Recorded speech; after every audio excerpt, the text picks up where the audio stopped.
Olá pessoal, esse é o nosso tema, resiliência. Como se pode ver, temos algumas molas nessa foto. Elas têm algo a ver com a resiliência. As molas sofrem pressões. Pressionando a mola, ela absorve energia, mas ela retorna. Nós, seres humanos, também sofremos pressões. No caso, pressões psicológicas, como por exemplo, necessidade de bater metas, enfrentar desafios e também retornamos. A mola retorna como era antes.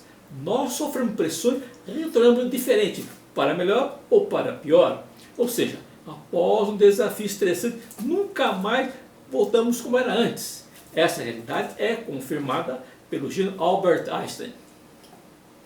A mente que se abre a uma nova ideia jamais voltará ao seu tamanho original. Antes de iniciar mais a fundo essa palestra sobre resiliência, é interessante lembrar que ela é uma das ferramentas mais poderosas que se pode ser aplicada para ajudar alguém a atingir o sucesso desejado. Uma pesquisa realizada pelos cientistas da Universidade de Oxford, da Inglaterra, mostrou uma importante relação com a resiliência. Os cientistas analisaram 702 profissões oficiais da Previdência Social do país. Depois de um longo estudo, chegaram à seguinte conclusão: 47% das 702 profissões seriam automatizadas nos próximos 20 anos. Dentre as profissões que ficaram por fora dessa automatização, estão aquelas que envolvem a gestão de pessoas e negócios, ou seja, as que envolvem relacionamento com indivíduos, onde se aplica a inteligência emocional. Assim, refere-se a toda a inteligência que é intrinsecamente humana, que as máquinas vão ter dificuldade em nos substituir. A razão é simples, exatamente por ser necessário fazer o uso da resiliência. Outras atividades que exigem força física, as máquinas vão substituindo os seres humanos de forma muito mais acelerada. Os políticos já descobriram o impacto da palavra resiliência nas suas falas. Barack Obama, no 10º aniversário da derrubada das Torres Gêmeas, usou no discurso a palavra resiliência, no sentido de incentivar a nação americana a retornar à sua autoestima depois do ataque terrorista de 11 de setembro de 2001. A palavra resiliência, usada pelo Barack Obama, tem origem no latim. E isso tem uma explicação. O Império Romano dominou a Inglaterra por mais de 300 anos. Como consequência, cerca de 60% do vocabulário inglês tem origem no latim. Para confirmar essa situação, fiz uma pesquisa de algumas palavras em inglês que começam a letra C. Veja o resultado. Olha lá. Primeira palavra, clear, né? Tá, livro vazio. Agora, conciso, concreto, correto, coerente, completo. Só o último está um pouquinho diferente. Quanto ao Barack Obama ter sido presidente dos Estados Unidos, vale comentar algo muito interessante. O artigo 2 da Constituição dos Estados Unidos estabelece os critérios de elegibilidade para o cargo de presidente, exigindo que este, deve ser cidadão nato, deve ter ao menos 35 anos de idade, ser residente nos Estados Unidos por menos 14 anos. Barack Obama, o primeiro presidente negro, cumpriu essas condições, tendo nascido no Havaí, uma ilha que faz parte dos Estados Unidos. Retornando ao caso das Torres Gêmeas, elas tinham alturas diferentes. Torre Gêmea, olha, uma tinha 407 metros e a outra 415 metros. Sua construção iniciou em 1966 e terminou em 1975. Foi feito um novo edifício, que foi o novo World Trade Center. Custou 3 bilhões e 900 milhões de dólares, quase 4 bilhões de dólares. Durou 9 anos para ser finalizado. Tem uma altura de 1.776 pés. O número que corresponde ao ano de independência dos Estados Unidos, que é o ano 1776. Interessante. Agora, o prédio mais alto do mundo fica em Dubai, Emirados Árabes. e tem uma altura de 828 metros de altura. Sua construção iniciou em 2004 e terminou em 2010. Custou US$ 1,5 bilhão. Curiosidades dos Emirados Árabes. Veja interessante. É comum homens muçulmanos andarem de mãos dadas, como sinal de amizade e respeito, como eu mostro essas fotografias aí, ó. Interessante, né? Veja, até tem pessoas com roupas ocidentais andando de mãos dadas, que são homens de negócio. Você tem que seguir a norma do país. Só os homens podem andar de mãos dadas. Continuando a curiosidade. No Dubai, sexta-feira é considerada a final de semana. Ou seja, no fim de semana é sexta-feira e sábado. Portanto, domingo é dia de trabalhar. Domingo é um dia útil. Outra coisa, o ponto de ônibus de Dubai possui ar-condicionado. Possui um hotel de 7 estrelas. Veja só, 7 estrelas, não 5, 7 estrelas. Localizado numa ilha artificial com diária do valor de R$ 8.000. As demonstrações de afeto em público são proibidas entre casais do mesmo sexo e até mesmo em casais de sexos diferentes. Veja, quase 90% da população é composta por estrangeiros. O beijo em público é proibido entre os casais. Se uma pessoa for vista mascando chiclete ou comendo no metrô alguma coisa, poderá ser multado no valor de R$ 70. Outra coisa que é interessante aí, os muçulmanos costumam rezar até 5 vezes por dia. Podemos constatar a importância da palavra resiliência fazendo uma pesquisa no Google. Você vai no Google, faz uma pergunta e vê que é interessante. Olha aqui, ó. Em inglês, a palavra retornou indicando quase 700 milhões. Em português, quase 56 milhões. Agora, veja que interessante. A plantinha da foto aí nasceu no corredor da minha casa, num pequeno furo do azulejado. Dessa forma, a natureza, como sempre, nos dá um belo exemplo com essa plantinha, mostrando grande inclinação da vida, mesmo sendo um lugar inóspito. Olha a formação para a resiliência como é interessante. Tem duas partes, ré é de recuar e se saltar. Ainda tem dois verbos relacionados. O verbo resilire, que é saltar para trás, resilire é recuperar-se. E é verdade, ó, como se diz, quando eu vi o tamanho do problema, até cair para trás, eu recuei, mas eu retornei. Ou seja, eu ressignifiquei o problema em desafio e parti para a busca de uma solução. A resiliência é um conceito da física. Refere-se à capacidade do material retornar à forma normal depois de submetido uma pressão, uma tensão sobre ele. Como um exemplo de recuar e saltar, temos a vara utilizada em salto em altura. Olha lá o atleta segurando a vara. É uma vara bem grande. O peso do atleta curva a vara e assim acumula energia. Agora, veja que a vara não escorrega porque ela está enfincada num buraquinho para não escorregar. Então o atleta vai, ele aí torta a vara, ela absorve a energia e vai levar o atleta. E lança o atleta por cima da régua. O atleta não pode bater na régua. Se bater na régua, a régua cai. Ela não está presa, está para ser derrubar se bater na régua. O atleta cai do outro lado. Veja que o salto, o pessoal normalmente ele salta de costas, que é mais fácil para poder saltar mais alto. Alguém que descobriu essa forma de fazer um salto.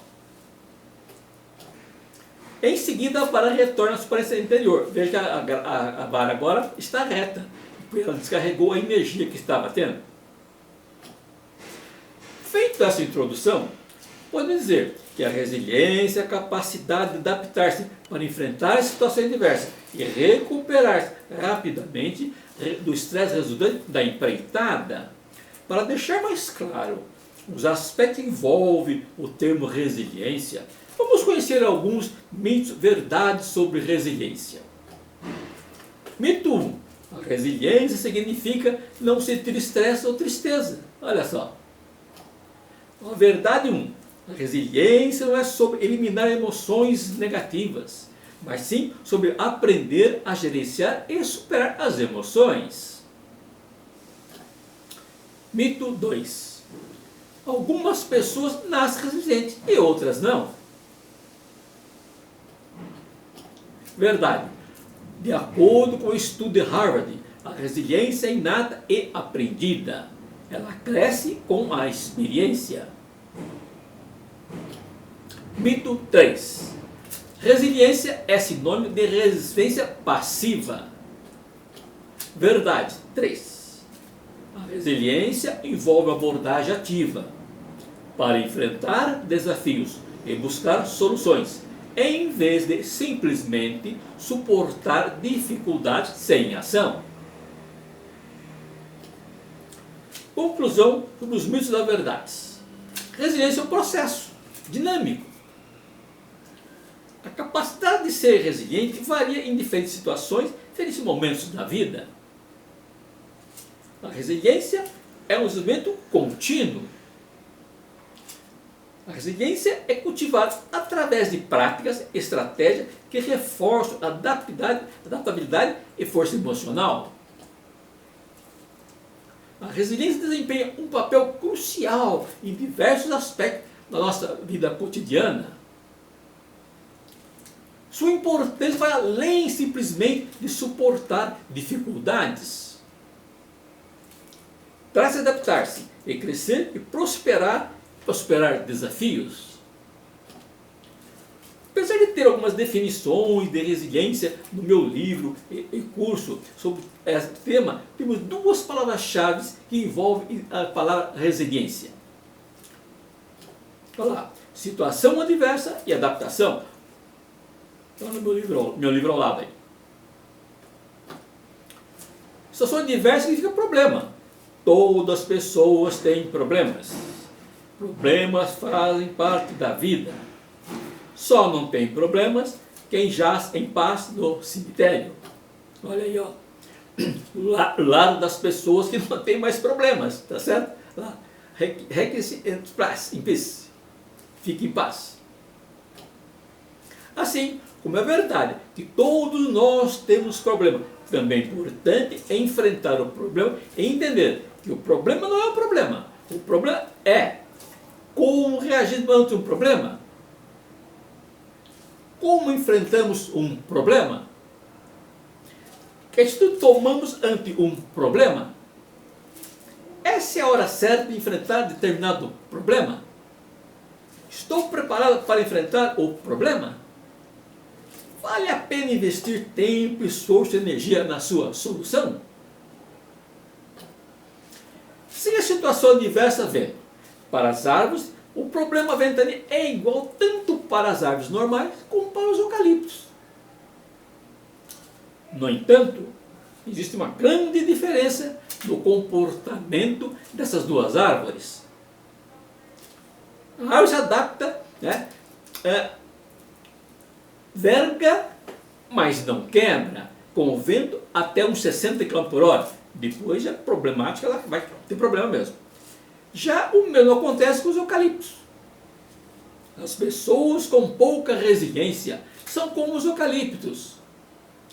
Não conseguem se adaptar a situações adversas. Não envergam e quebram. Essa é uma das razões que os bairros chamados Jardins de São Paulo, a sua não são arborizados com eucaliptos. Como vocês podem ver, não são eucaliptos, são árvores normais. Olha lá. Isso gera uma venda de 5 graus em certa região de São Paulo e por causa dessas árvores. A palavra situação adversa, que nos leva a problema, também nos leva à palavra crise. E a crise nos vem à mente. A famosa crise da Bolsa de Valores, que ocorreu em 1929. A palavra crise é uma das palavras mais usadas nos manchetes dos jornais desde 1929. Com a quebra da Bolsa de Valores de Nova York. Milhares de empresas faliram. Milhões de trabalhadores ficaram desempregados. O presidente John Kennedy, num discurso feito em 12 de outubro de 1959, mostrou que a palavra crise, mostrada no ideograma chinês, tem um lado positivo. Olha aí, ó, na palavra em chinês. São 2 ideogramas, que significa perigo e oportunidade. Vamos ver alguns exemplos que confirmam a tese de John Kennedy. Uma fábrica cortadora de grama em São Paulo estava em crise, pois seu produto não estava tendo pouca procura. Ou seja, houve uma queda de faturamento. Então a crise, olha de grama, olha o tratorzinho aí, muito bonitinho. Qual poderia ser o lado positivo da crise para essa empresa que fabricava cortador de grama, esse tratorzinho vermelhinho muito bonitinho? Ou seria oportunidade? Sabe que a crise tem os dois lados. Qual seria o lado da crise? Foi fabricar kart, que era a sensação do momento. Os equipamentos da empresa se adequavam para fabricar esse tipo de produto. O kart, Mario Kart aí. A pandemia. O que aconteceu com a pandemia? Com a maior crise. Restaurantes ficaram vazios. As pessoas estavam com medo de sair de casa para ir ao restaurante por causa do coronavírus, que é um negócio muito sério. Está morrendo muita gente. E qual seria a oportunidade? Veja, foi um entregador de comida. Então, se a montanha não vai até o Tomé, Tomé vai até a montanha. Ou seja, se o cliente não vem ao restaurante, o restaurante vai até o cliente. E aproveitou a oportunidade e gerou ainda emprego para muitos motoqueiros. Se todo mundo está chorando, veja, a onda de depressão é muito grande, pois essas ondas de depressão começam a ser consideradas o mal do século XXI. De acordo com a Organização Mundial de Saúde, OMS, é um transtorno mental frequente. Estima-se que afeta mais de 274 milhões de pessoas no mundo. E qual seria a oportunidade se está todo mundo chorando? Vamos vender lenços. Vamos vender lenços, olha lá. O cara faturando a vender lenços e o outro cara está chorando lá. Vamos vender lenços. Finalizando. Vamos finalizar agora o material nosso. Assim como não podemos separar os raios da luz do sol, que é impossível. Verdade. O sol é vida. Assim não podemos separar as ondas do mar. Assim não podemos separar as borboletas das flores. Olha a borboleta linda das flores lá. Assim não podemos separar a curiosidade das crianças. Também não podemos separar o nosso sucesso da nossa resiliência, pois a resiliência é a nossa chave do sucesso. Eu, Elazero Barbosa, sou palestrante, economista pela PUC, pós-graduado em Gestão de Empresa pela Getúlio Vargas, autor de livros e cursos, mais de 20 e-books, mais de 100 vídeos, centenas de artigos no LinkedIn, com quase 8 mil seguidores no LinkedIn. Sou autor do livro Guia do Palestrante, que vai ser lançado em breve, o novo dicionário Origem das Palavras e Comunicação baseado em PNL e Resiliência, a sua chave para o sucesso.